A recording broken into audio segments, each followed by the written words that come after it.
О, хей! Да ви кажа ли един виц? Не! Защо не? Защото са скучни. Тате, в твоята уста всеки виц умира.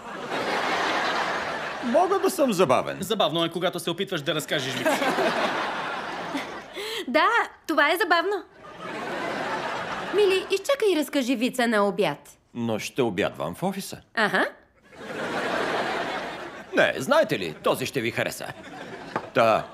Един мъж влиза в магазин с жаба на каишка. Не. Извинете, с жаба на главата. Както и да е. Жабата казва... Не трябва да знаете, че жабата говори. Да забравим, че съм ви го казал, нали? И собственикът на магазина казва. И може да не е собственикът, може и някой от продавачите да е. Ами да, или някое момиче. Предлагам, за да не си губим времето, да се засмеем сега и да приключваме, нали?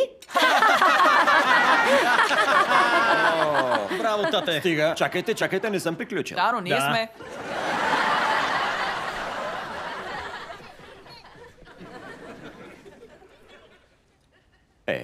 Ти искаш да чуеш вица, нали, Чарли? Да, тати. Така, да. Влиза един в магазина с жаба. Чакай малко, не беше жаба. Папагал е. Папагалите са забавни. Да. Обаче има още. Това не е целият виц. Не свършва до папагал. Ти